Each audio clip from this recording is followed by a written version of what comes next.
하겠습니다. 우리 여성들에게 한번 물어볼게요.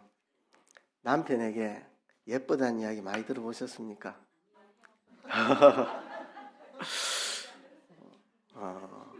별로 못 들어왔답니다. 이런 사랑한다는 말 많이 들어보셨습니까? 자, 남편분들 예쁘다는 말 앞으로 많이 해주실래요?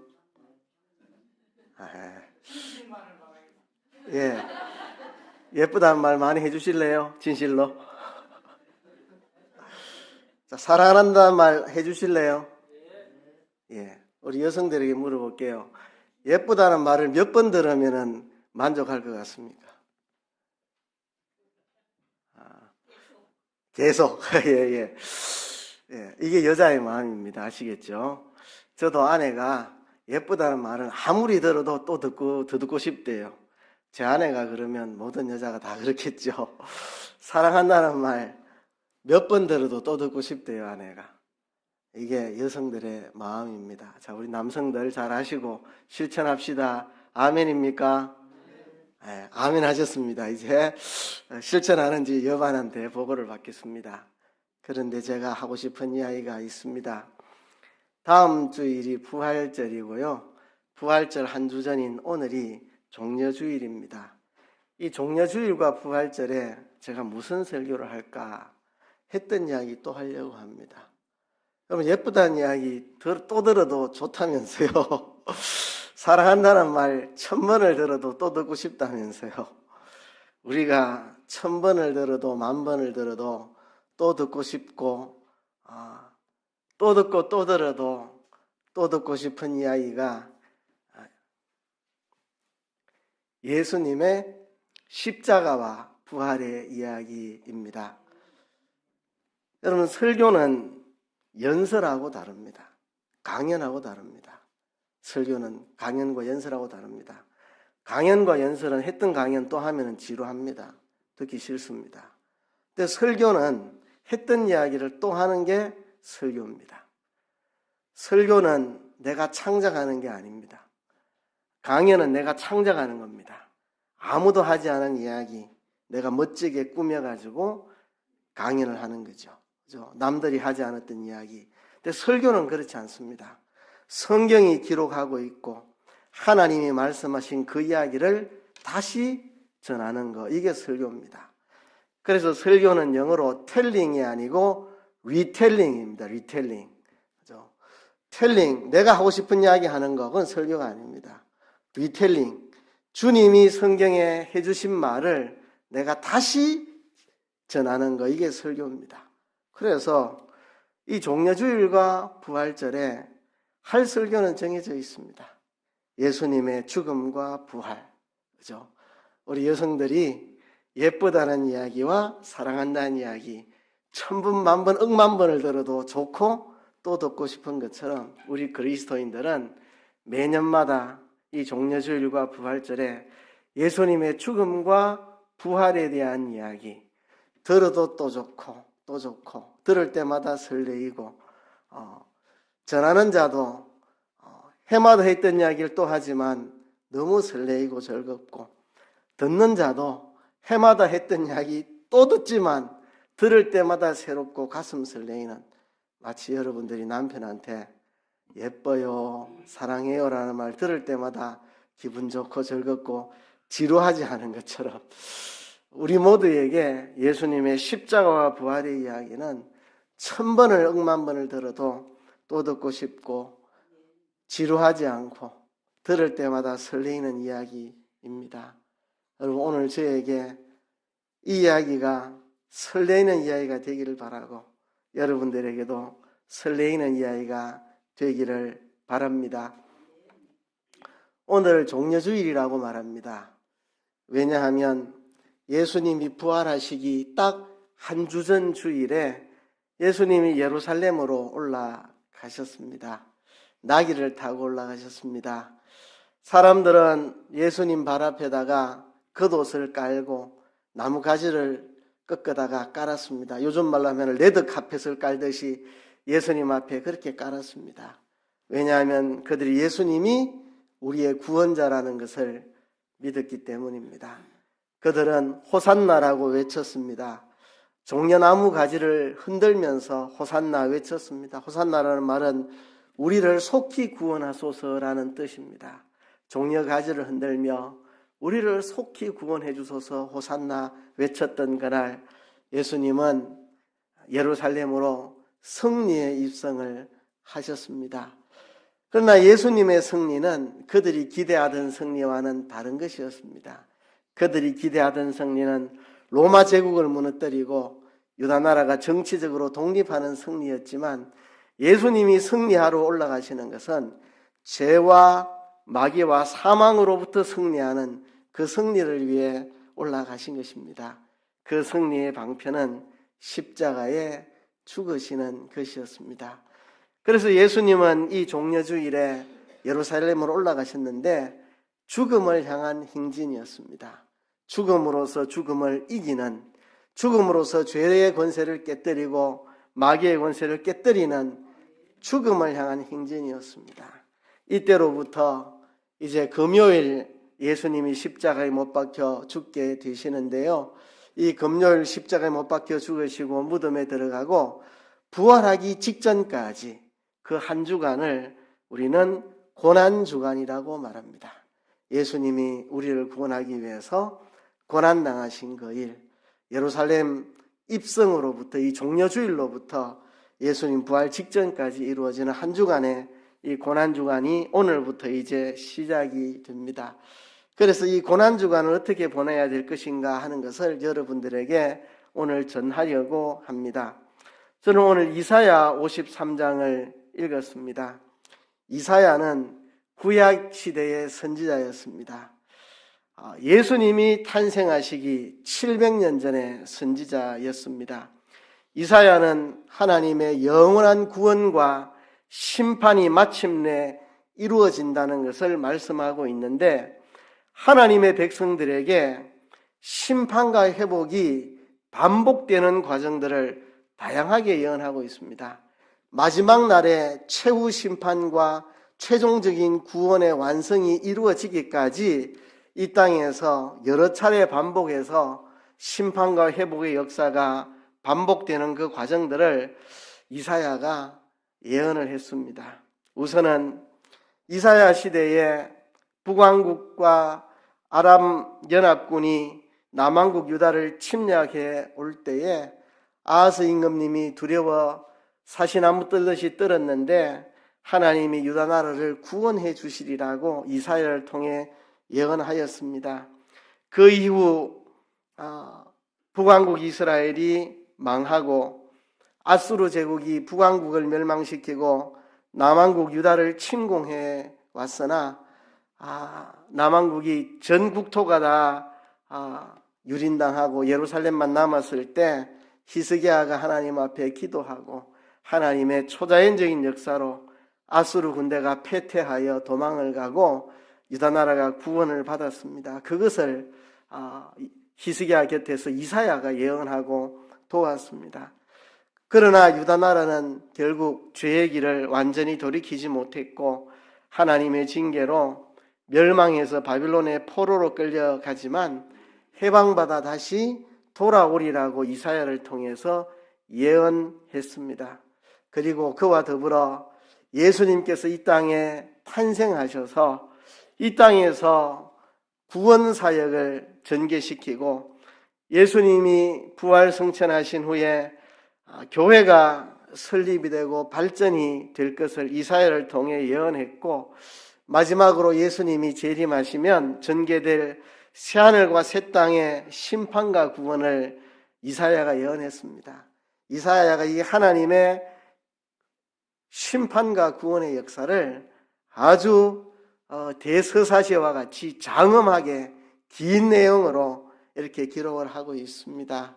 북왕국과 아람으로부터의 구원, 아수르 제국으로부터의 구원, 바빌론 포로에서부터의 구원을 비롯해서 예수님이 이 땅에 오셔서 죄인들을 구원하시고 그분이 다시 이 땅에 오실 때 새하늘과 새 땅이 펼쳐질 이 장엄한 구원의 역사를 이사야가 예언하고 있는데요. 특히 예수님의 초림, 예수님이 사람 되어 이 땅에 지금으로부터 2000년 전에 오실, 그래서 구속 사역을 이루실 그것을 생생하게 이사야를 통해 전하고 있습니다. 예수님이 사람 되어 이 땅에 오시고 십자가에 우리를 구원해 주신 이 사건이 우리로는 2000년 전의 이야기지만 이사야로는 700년 후의 일입니다. 이사야는 지금으로부터 2700년 전의 인물이기 때문에 예수님이 땅에 오셔서 십자가에 못 박히시기 700년 전에 이 땅에서 예언을 했는데요. 구약의 예수님의 탄생과 십자가의 죽음에 대해서 많은 선지자들이 예언하고 있지만 이사야만큼 실감나고 생동감 있게 생생하게 전하는 사람은 없습니다. 이사야는 예수님 오시기 700년 전에 예수님의 십자가 사건을 목격하듯 생생하게 기록하고 있습니다. 이사야서에서는 여호와의 종의 노래를 기록하고 있는데 여러 차례 반복해서 여호와의 종에 대해서 오실 여호와의 종, 오실 예수 그리스도 그 여호와의 종에 대한 노래를 반복해서 이사야가 부르고 있는데 네 번째 노래가 이 노래입니다. 이사야 53장, 이게 이사야에 나오는 여호와의 종의 노래 네 번째 노래입니다. 이 노래의 제목은 고난의 종입니다. 고난의 종에 대해서 노래하고 있습니다. 예수님의 고난을 통해 구원받는 성도들의 관점으로 예수님의 고난과 구속의 완성과 예수님의 높아지신 것에 대해서 노래하고 있는 게 이사야 53장입니다. 그러니까 예수님의 고난, 그리고 십자가의 구속의 완성, 그리고 그가 높아지신 것, 이것에 대해서 노래를 부르는데 구원받은 성도의 입장에서, 우리의 입장에서 이 노래를 이사야가 부르고 있다는 거죠. 하나님 입장이 아니고 구원받는 성도들의 입장에서 이 그리스도의 고난과 구속과 승리에 대해서 노래하고 있습니다. 그런데 제가 52장 13절부터 읽었는데요. 그 이유는 이 노래가 사실상 52장 13절부터 시작을 합니다. 이 장을 나누는 사람이 성경 장을 참 잘 나누긴 했는데 여기서 나누지 말고 52장 13절부터 53장으로 했으면 더 좋지 않았을까라고 많은 학자들이 그렇게 생각하고 저도 그렇게 생각을 합니다. 이 노래는 52장 13절부터 사실상 시작을 하는데요. 이 노래는 세 절씩 나누어져 있습니다. 세 절씩. 52장 13절부터 하면 53장 12절까지 총 15절인데요. 3절씩 해가지고 5부분으로 되어 있습니다. 우리가 학교에서 배운 대로 하면 이 시는 3절씩 한 년으로 이루어진 5년으로 구성된 그런 노래입니다. 제가 오늘 주보 말씀란에 말씀을 안 적고 성경 본문을 기록했는데요. 이걸 왜 기록했느냐 하면 세 절씩 나누어 놓았습니다. 5단락으로 지금 끊어놨습니다. 집에 가서 묵상하시라고 이렇게 5단락, 이거를 한 단락씩 묵상하시라고 이렇게 해놓은 겁니다. 첫 번째 단락 52장 13절부터 15절 종의 고난을 통한 성기, 여기 성기라는 말은 높아지심, 종의 고난을 통해서 여호와의 종이 높아지신다 하는 이야기입니다. 이렇게 52장 13절부터 15절은 서론 부분에 해당이 됩니다. 이사야 53장 전체의 내용을 간단하게 서론적으로 요약해 놓은 게 이 첫 부분입니다. 종의 고난과 그를 통한 성기에 대해서 이야기합니다. 이 부분을 읽어보면 이런 내용입니다. 13절에 여호와께서 가라사대 보라 내 종이 형통하리니 받들어 높이 들려서 지극히 존귀하게 되리라. 이 고난의 종의 최후는 지극히 높아지시는 겁니다. 하늘과 땅의 모든 권세를 받으시고 하나님 보좌 우편에 앉아서 온 세상을 통치하시는 통치자가 될 것이다. 그가 지극히 높아지실 것이다.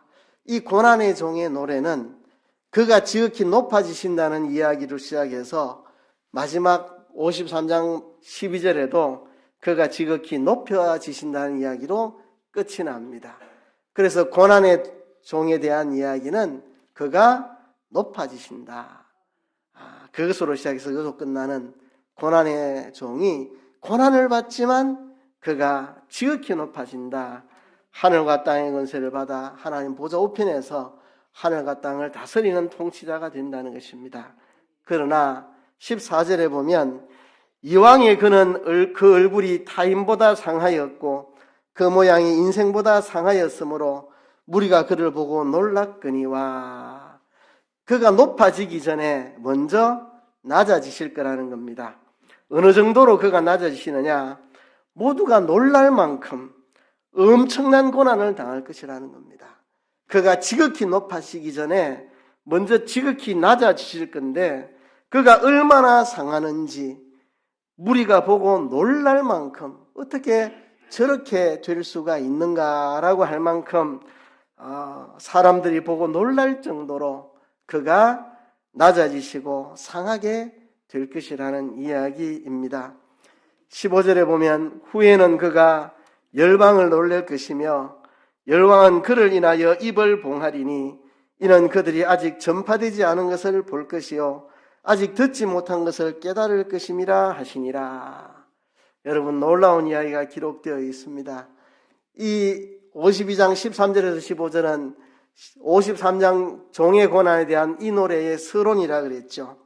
그가 지극히 높아지실 텐데 그 전에 사람들이 놀랄 만큼 낮아지고 상하게 될 것이다. 그러나 그가 그 고난을 통해서 그가 그렇게 낮아지신 고난을 통해서 열방을 놀라게 만들 것이다. 사람들이 아직 전파되지 못한 일을 볼 것이고 듣지 못한 것을 깨닫게 될 것이다.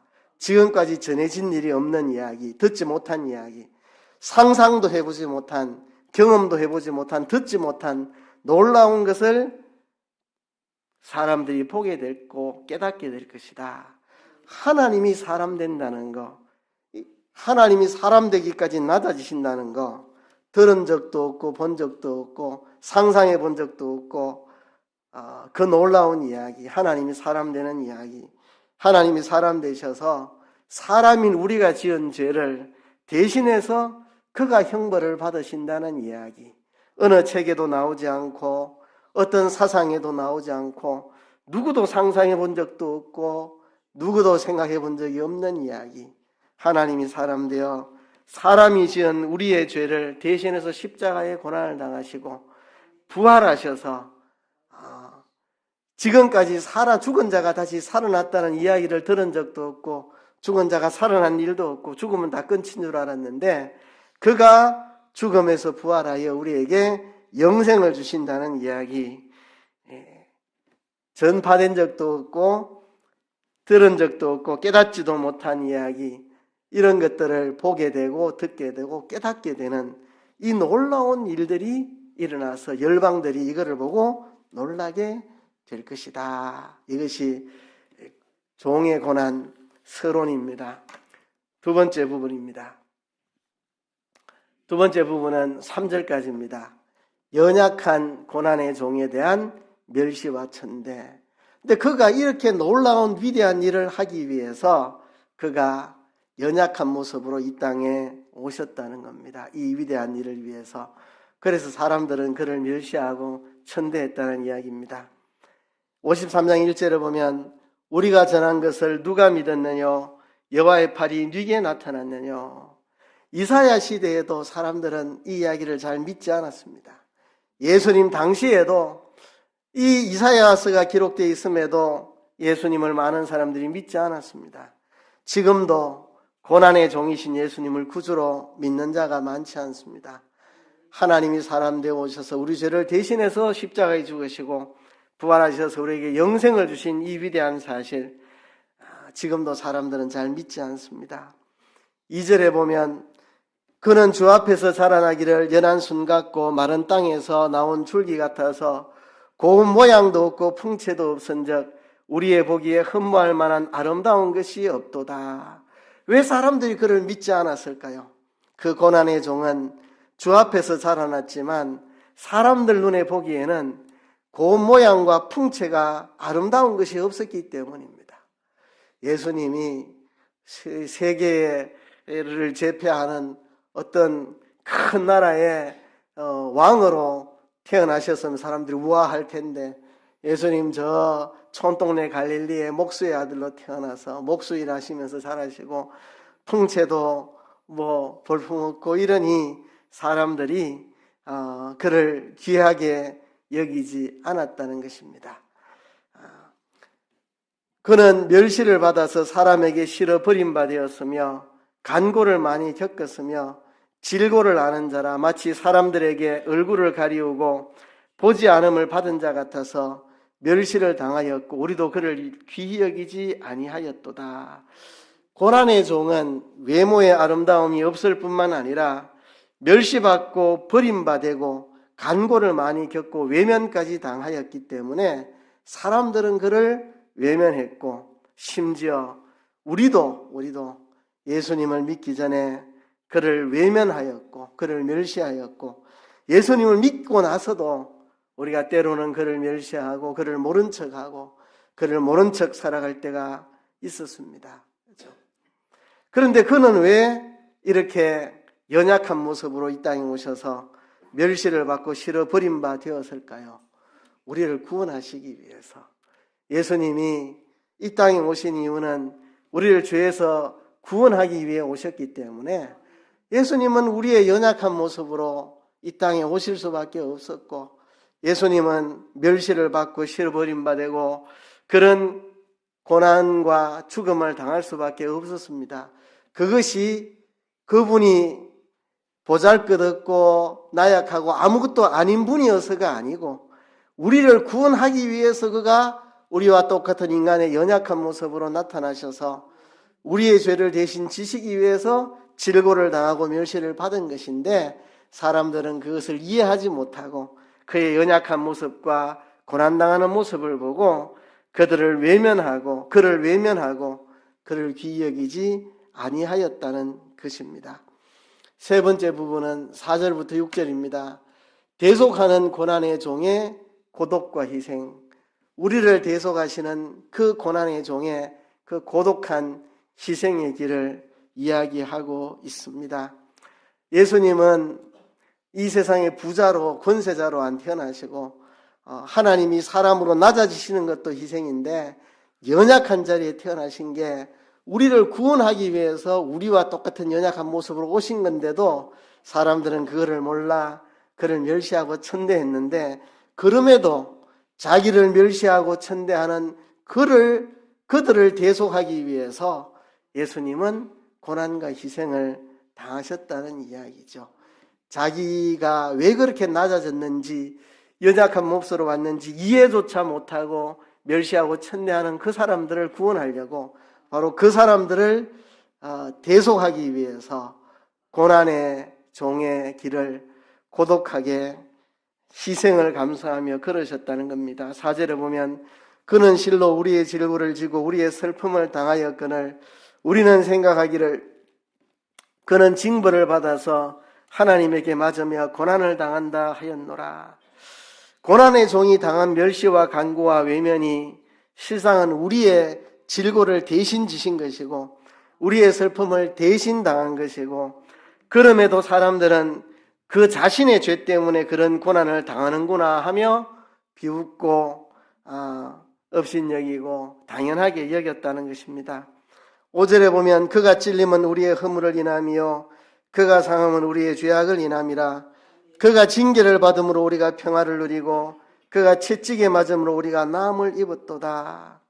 그가 못에 찔려서 우리의 허물이 사해졌고 그 온몸이 채찍에 상하여 우리의 죄악이 씻겨졌고 그가 징계를 받음으로 우리가 평화를 얻었고 그가 채찍에 맞아 우리가 치료받게 된 것입니다.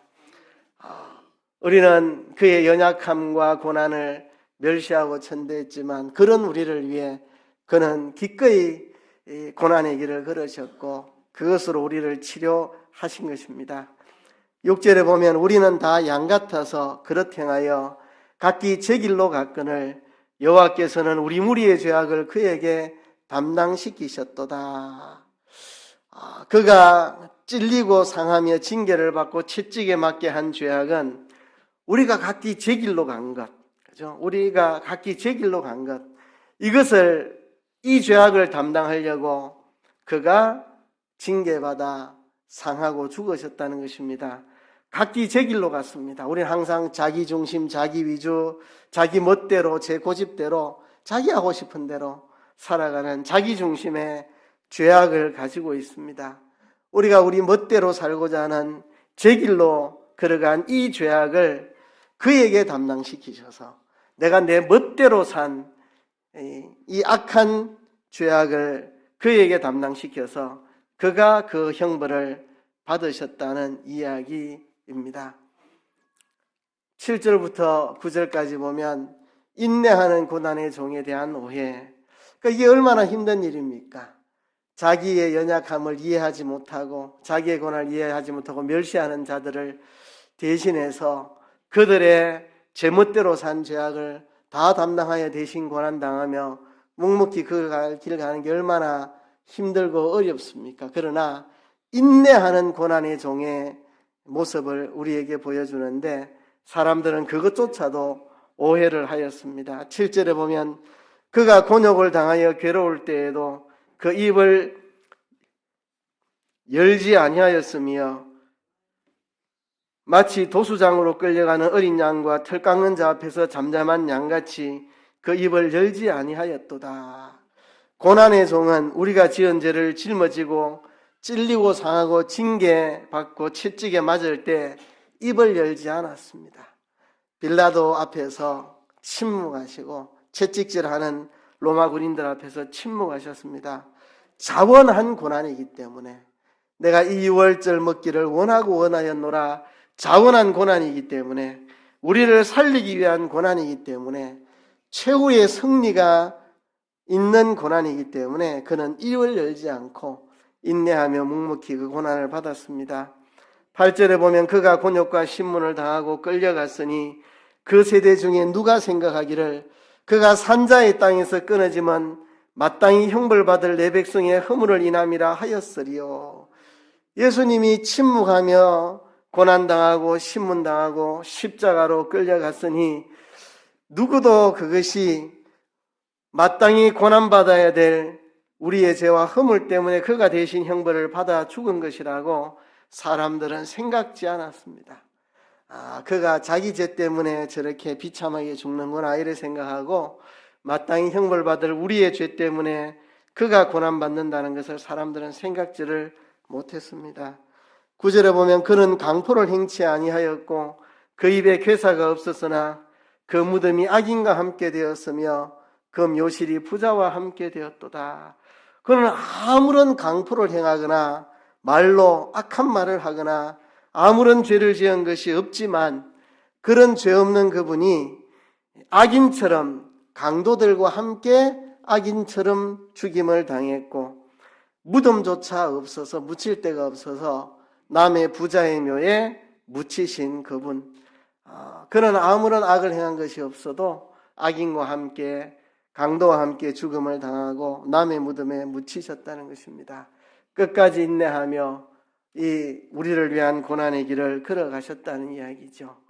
이제 마지막 10절에서 12절입니다. 고난의 종의 구속 성취와 성기. 고난의 종은 그 고난을 통하여 마침내 우리를 구원하셨습니다. 구속의 성취가 이루어지고 그는 다시 높아지게 되셨습니다. 10절에 보면 여호와께서 그로 상함을 받게 하시기를 원하사 질고를 당케 하셨은즉 그 영혼을 속근 제물로 드리기에 이르면 그가 그 씨를 보게 되며 그 날은 길 것이요 또 그의 손으로 여호와의 뜻을 성취하리로다. 이 고난의 종이 이렇게 고난받아 죽는 것은 하나님이 그렇게 정하신 것이고 하나님이 그렇게 하시기를 원하신 일이었습니다. 예수님은 그 육체를 내어줄 뿐만 아니라 그 영혼까지 우리를 구속하는, 우리를 죄에서 씻어내는 속건 제물로 자신을 영혼까지 드리시고 그 결과를 통해서 놀라운 여호와의 뜻을 성취하게 된다는 것입니다. 그래서 많은 사람들이 그를 통해 구원받는 길로 나오게 된다는, 많은 사람들이 그를 통해 구원받도록 하는 이 구원이 성취가 된다.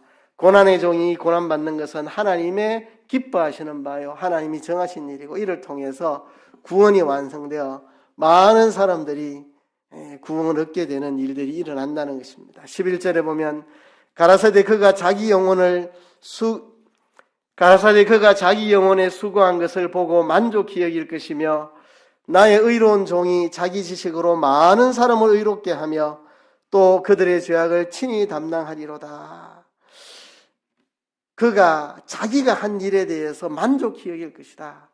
십자가에 못 박혀 죽는 그 고난을 그는 만족하게, 많은 사람들을 구원하기 위해 십자가에 죽으시는 거니까 그 영혼에 수고한 것으로 만족히 여기고 많은 사람을 의롭게 하고 많은 사람의 죄를 친히 담당하신다는 겁니다.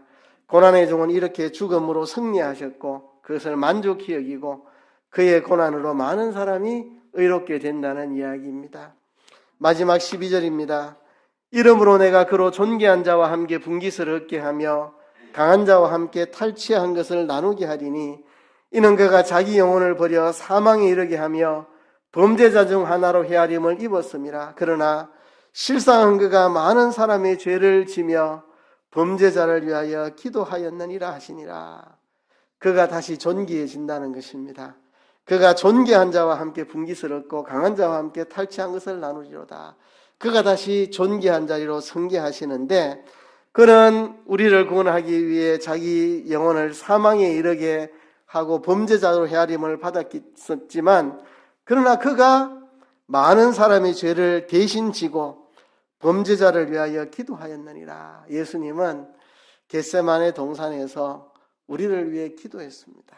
우리를 구원하는 이 구원을 완성할 수 있도록 기도했고 끌려가고 채찍질 당하고 하는 그 모든 시간 동안 우리의 구원을 위해 그는 기도하셨습니다. 그가 누구신지도 잘 모르고 그를 멸시했고 그의 고난을 비웃었던 자, 그를 위해 예수님은 인내하면서 묵묵히 대속하는 길을 걸어가셨고 그는 그 고난의 길 속에서 우리의 죄를 대신해서 죽으시고 우리를 위해서 우리의 범죄함을 인해서 우리를 위해 기도하신 분이다. 그래서 그가 승리하시고 지극히 높아지시게 되셨다는 이야기, 이것이 고난의 종에 대한 이야기입니다. 이사야서를 읽을 때마다 이게 어떻게 예수님 오시기 700년 전의 기록일까 놀라고 놀랍니다. 예수님의 십자가의 현장을 바라보면서 기록한 것과 같은 이 생생한 기록을 예수님 오시기 700년 전에 이사야가 예언을 하였습니다. 여러분이 예수님의 고난을 오늘부터 다음 주일 부활주일까지 이 고난 주간에 우리가 예수님의 고난을 묵상합시다. 여러분 고난을 묵상할 때 주의해야 될 일이 있습니다. 오래전에 패션 오브 크라이스트라는 영화가 나왔죠. 예수님의 순환에 대해서 어떤 고난을 받으셨는지 사실적으로 표현한 영화인데요. 이 영화가 참 은혜가 되는데 많은 사람들이 이 영화를 보고 눈물을 흘렸는데, 그런데 이 영화를 보면서 왜 눈물을 흘렸느냐? 예수님 너무 아프게 맞으니까, 너무 비참하게 십자가를 지시니까 사람들은 울었다고 생각하는데요. 우리의 울음이 바로 되어야 합니다. 예수님이 십자가를 지고 겟세마네 골고다 언덕으로 올라가실 때 많은 여성들이 울면서 뒤따라갔습니다. 예수님은 울며 뒤따르는 그 여인들을 보시고 십자가를 지고 올라가시던 발걸음을 멈추고 뒤돌아서서 그 여인들에게 이렇게 말했습니다. 예수께서 돌이켜 그들을 향하여 가라사대 예루살렘의 딸들아 나를 위하여 울지 말고 너희와 너희 자녀를 위하여 울라. 그러니까 우리가 예수님 고난받으셔서 아프시겠네, 힘드셨겠네, 고생하셨네 이렇게 울면 그거는 고난주간을 잘못 이해한 것입니다. 오늘 이사야 53장 끝에 그가 이 고난 당하는 것을 하나님 아버지께서 기뻐하셨고 아버지께서 정하신 일이라고 그랬습니다. 예수님은 아버지께서 정하신 일에 순종하여 잘 가신 걸음입니다. 우리가 예수님이 얼마나 아프셨겠나 그걸 인하여 슬퍼하는 게 아니고 우리가 울어야 될 울음은 이런 울음입니다. 고백의 눈물. 내 죄 때문에 예수님이 저렇게 죽으셨습니다. 예수님이 사람 되어 오셔서 십자가에 죽어야 할 만큼 내가 죄를 지었습니다. 내 죄 때문에 예수님이 이 땅에 사람 되어 오셔서 죽으셨습니다. 나와 내 자녀들은 그런 죄인입니다. 죄에 고백하는 눈물을 우리가 흘려야 되겠고 감격의 눈물을 흘려야 됩니다. 그가 그런 고난을 당하셨으므로 내가 죄값에서 해방되었고 사망에서 마귀에서 해방되었다는 사실에 감격하는 눈물을 흘려야 됩니다. 그리고 안타까움의 눈물을 흘려야 됩니다. 나와 내 자식들, 내 주변 사람들 중에 아직도 이 예수님의 고난을 자기를 위한 것으로 믿지 못하는 나의 자녀들과 주변 사람들을 위해 안타까운 눈물을 흘려야 되고 우리는 회개의 눈물을 흘려야 됩니다. 이렇게 죄를 씻어주셨는데 아직도 죄의 종로를 타고 있는 우리 자신들을 회개하는 눈물을 우리가 흘려야 합니다. 여러분 고난주간 아이고 그분 고생하셨네 힘들었네 저래 고생해서 어쩌누 이렇게 눈물 흘리면 그건 고난주간에 흘릴 눈물이 아닙니다. 예수님께서도 나를 위하여 울 거 없다. 왜? 이렇게 하는 게 아버지께서 정하신 일이고 아버지께서 뜻한 일이고 이렇게 해서 아버지의 의를 이루어드리는 승리하는 길이기 때문에 죄를 이기고 사망을 이기고 마귀를 이기는 승리의 길인데 그거를 보고 우는 것이 아니고 내 죄 때문에 그분이 그 길을 가셨고 내 죄 때문에 우리가 울어야 되고 내 죄가 씻음받은 것에 대해서 감격하여 울어야 되고 아직도 이거를 모르는 사람들 때문에 안타까워 울어야 되고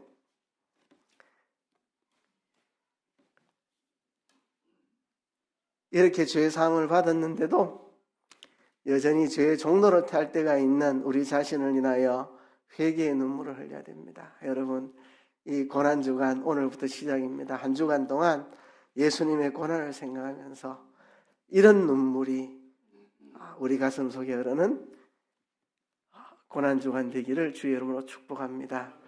말씀을 생각하시면서 통성으로 기도하겠습니다.